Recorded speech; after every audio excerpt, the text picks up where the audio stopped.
Chapter 24, by Royal Command. Under the cover of the invisibility helmet, Pegasus flew above the security trucks on the way to Buckingham Palace. Riding a horse's back, Elliot and Virgo looked out for Hypnos in case he tried to attack again, but there was no sign of the demon anywhere. 30 minutes later, they were peering through the window of the Queen of London's home. It was quite a view. They could see a maid pocketing some silver cutlery she was supposed to be polishing in the kitchen, and a footman trying on the Queen's dresses in the robing room. They found Queen Elizabeth II in her private parlour around the back of the palace, dressed in an elegant white gown with a purple sash draped from her right shoulder to her left hip. The Queen was reading the newspaper and slicing a crumpet with the sword of state. The imperial crown sparkled brilliantly on top of her regal head. Elliot looked at the beautiful earthstone shimmering in the centre, the answer to all his problems. It was so close, which meant Hypnos must be too. "What do we do now?" asked Virgo. "Shall we smash through the window?" "I think we'd better knock," said Elliot, unsure of the correct protocol for approaching the Queen of Great Britain on a flying horse. With Pegasus hovering steadily outside the window, Elliot leant over and tapped as politely as he could manage on the glass. The Queen looked straight at Elliot and Virgo, but returned to her paper. "We've just been blanked by the Queen," said Elliot indignantly, "and to think my Nan had a mug with her picture on it." "That invisibility helmet suits you," said Virgo with a sigh. "It matches your invisible brain." Elliot snatched off the helmet, making sure that Virgo received a good nudge in the ribs, took a deep breath and knocked once more.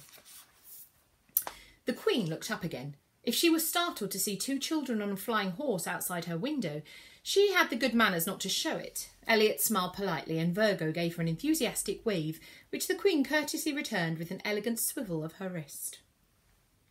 Not taking her eyes from the window, she slowly removed her glasses and put her newspaper down on the golden tea table in front of her. She walked over to the window and opened it. "Good morning," she said calmly to her visitors. "May I help you?" Good morning, Your Majesty," said Elliot, attempting a clumsy bow on Pegasus's back. "Could we come in, please? We've got something really important to ask you." "I see," said the Queen. "To whom does one have the pleasure of speaking?" "One is I'm Elliot," he said, quickly abandoning any attempt at talking posh. "Elliot Hooper, and this is Virgo. She's an immortal." "Hello, the Queen," chirped Virgo with a big grin. "How do you do?" said the Queen. "You'd better come in." As Her Majesty helped Elliot and Virgo to dismount from Pegasus and clamber through the window, Elliot became aware of an insistent snorting behind him. "Oh, and this is Pegasus," said Elliot, as he landed on the soft carpet of the Queen's parlour. "He's a flying horse," he added, quickly realising that the Queen had probably worked that out for herself. "Your Majesty," said Pegasus grandly, dropping into an elegant bow. "Welcome, Mr. Pegasus," said the Queen, acknowledging his bow with a gracious nod of her head. "I can honestly say that you are the most magnificent horse I have ever seen." "I can honestly say that you are correct," said Pegasus, sweeping into another bow as Elliot leant out of the window and put the invisibility helmet over his white head to conceal him from view. Elliot and Virgo fidgeted awkwardly in the middle of the parlour as the Queen closed the window and turned to greet her visitors. "May I offer you some tea and crumpets?" she asked. "No, thank you, we don't have much time," started Virgo. "Oh, yeah," belted Elliot, whose stomach had been rumbling since the tower. "With some peanut butter. If you have some, please, Your Majesty." He trailed off as a sub-zero look from Virgo reminded him that this really wasn't the time. "I'll see what I can do, Mr. Hooper," smiled the Queen, her eyes sparkling as she rang a small silver bell on the table. She sat back down in her chair, neatly repositioned her flowing white gown and straightened the purple sash across her right shoulder. "Now," she said, folding her hands in her lap, "what can I do for you?" "Right," Elliot began slowly. "There's no easy way to say this, so I'm going to get straight to the point. That crown you're wearing contains a diamond that's really a chaos stone and has the power to control the earth. It's that one there." Elliot reached out and pointed at the stone, his fingers tantalisingly close to his home's salvation. "We need to take it so that a death demon called Thanatos can't get his hands on it, or the other 3 chaos stones, which we're also trying to find, and release his demon army to attack mortals and immortals with earthquakes and floods and fires and plagues and other really bad stuff." He sighed at the lunacy of his own tale. "You think I'm insane and you're going to lock me up in the Tower of London, aren't you?" The Queen calmly took a sip of her tea and stared intently at the young boy before her. "Your tale is incredible indeed, Mr. Hooper," she said evenly, "but you'll be surprised what one might believe from two children who have arrived on a flying horse. And for the record, I prefer to lock people up in Windsor Castle these days," she added with a twinkle. "The heating's rather better." She picked up the small silver bell and rang it again. "I can't think what's taking Jeffers so long. He's normally so prompt," she said, looking at the white double doors. Elliot wondered if Jeffers was the man they'd seen in the robing room, who was probably struggling to undo the zip on the pink frock he'd been wearing a few minutes ago. "But to return to your quest, Mr. Hooper, do I understand correctly that you would like me to give you the imperial state crown so that you may guard this earthstone from Thanatos?" said the Queen. "Yes," said Elliot, slightly surprised that his garbled explanation had been clear. "We'll replace it," said Virgo, pointing at Hermes' bag. "Oh, yeah," said Elliot, plunging his hand into the bag, which seemed to go on forever before something met his grasp. "We'd like to exchange it for this." He pulled his hand out with a proud flourish, expecting the new crown to be met with gasps of delight from the Queen. But upon seeing her politely confused expression and hearing Virgo's groan, he looked more closely at what he'd produced from the bag. In return for the priceless imperial state crown atop Her Majesty's head, Elliot Hooper was now standing in her private parlour, offering the Queen a large rubber chicken. "Oh, sorry," he said, thrusting the chicken back in the bag. Virgo rolled her eyes. Elliot had another rummage around before pulling his hand out again, and this time producing the replica crown. "I meant this." Now the Queen gasped on cue at Hephaestus's astonishing work. The crowns were identical. "May I?" asked the Queen. "Sure," said Elliot, bringing the new crown to her, deciding a small curtsy would be appropriate as he handed it over. The Queen turned the replica imperial state crown in her hands, looking highly impressed. "Well, it's certainly much lighter than this old lump," she said, raising her eyes. "I must admit I never cared for it. It's far too heavy. This is exquisite." "Oh, and another thing," said Elliot, remembering the blacksmith's demonstration the night before. "Hephaestus, that's the man, well, God, really, who made it, thought you might like this." Elliot placed the crown on the table in front of the Queen and pressed a large ruby on the side. The crown quietly started to rumble, a small wisp of steam twirling from the top for a few moments until there was a gentle ping. Elliot lifted the crown to reveal a small golden cup and saucer, which was filled to the brim with steaming tea. "The sapphire on the back makes coffee, and every turn of the cross on the top will give you a lump of sugar," he said nervously as the Queen stared at the crown in amazement. "Do you like it?" "I think it's quite wonderful, Mr. Hooper. But speaking of tea, what on earth has become of yours? This is most unlike Jeffers," she said, insistently ringing her bell again. "So, can we swap it for yours?" asked Virgo impatiently. "We'll return the rest of the crown." "Well," said the Queen, "it is a little difficult." She was interrupted as a footman, whom Elliot presumed must be the delayed Jeffers, flung the white doors open with a flourish.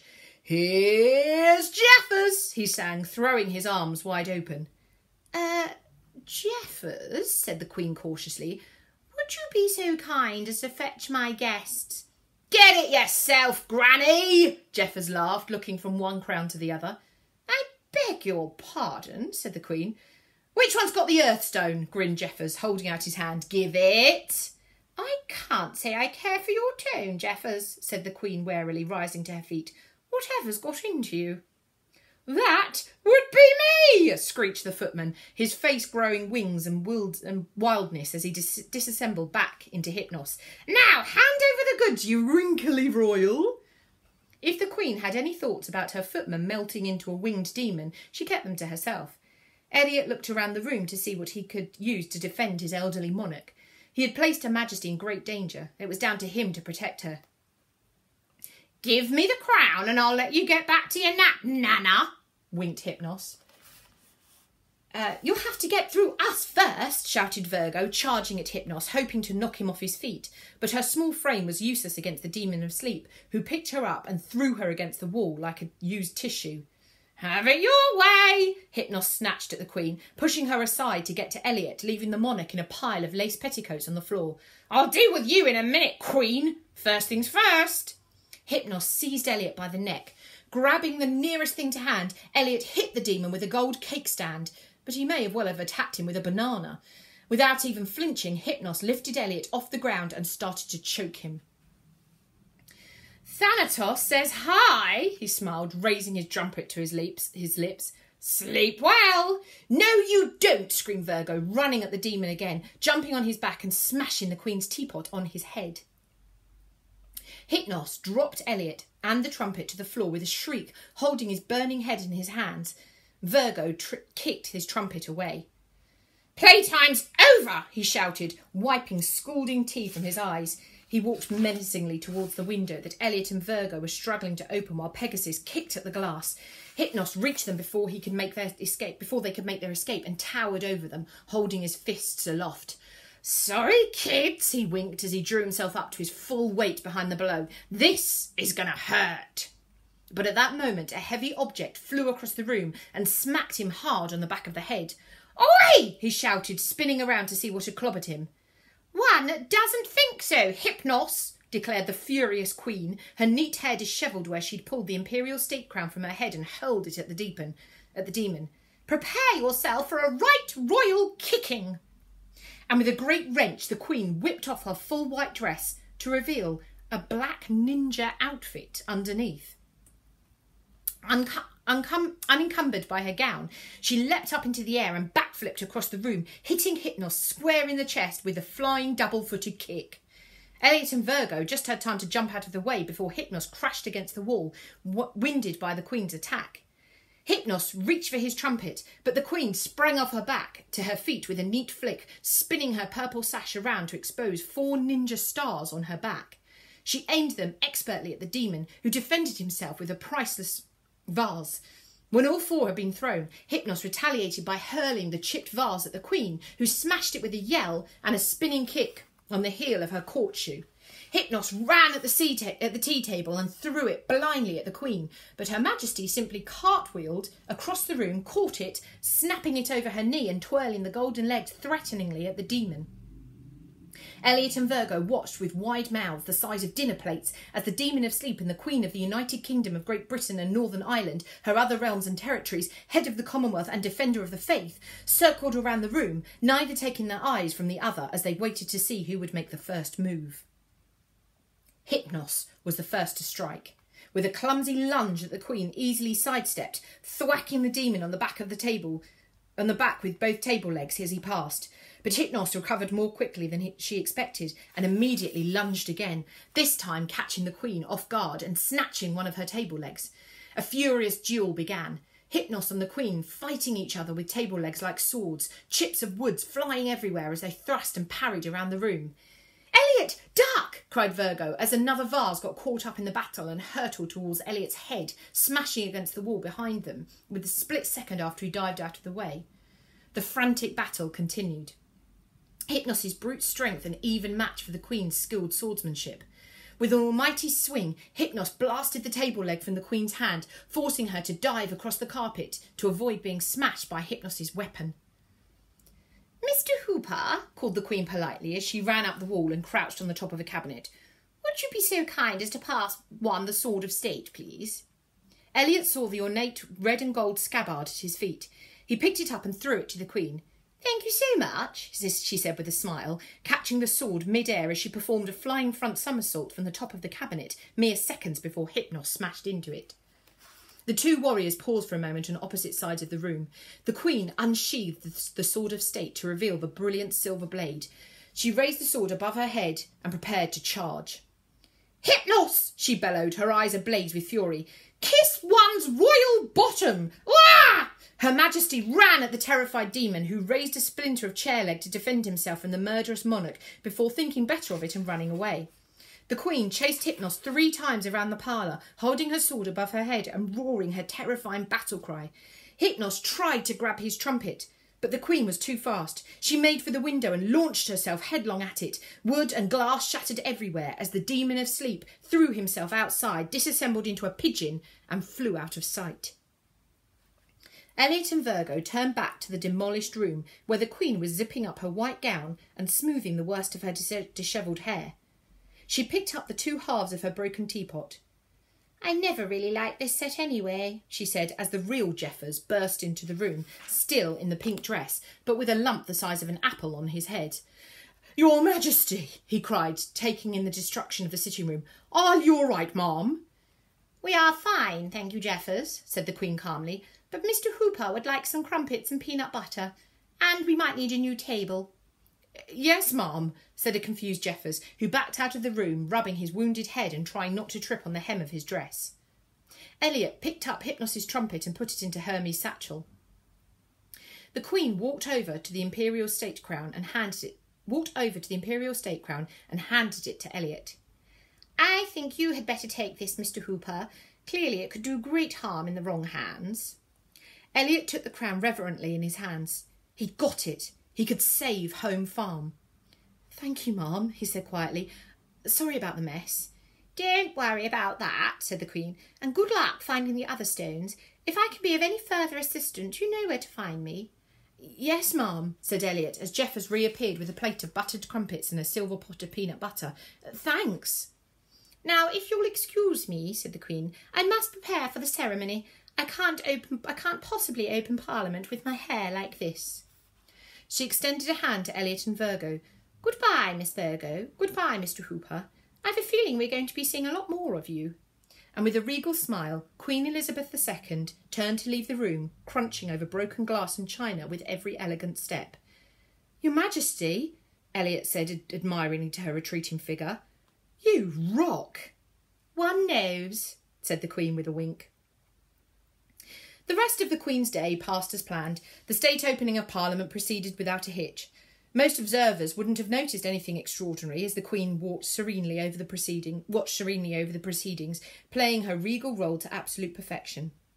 But towards the end of the ceremony, the keenest of eyes might not only have noticed the tiny curl of white steam escaping from the top of the imperial state crown, but also Her Majesty's contented smile as the thought of a lovely cup of Earl Grey she was going to enjoy in the carriage on her way home.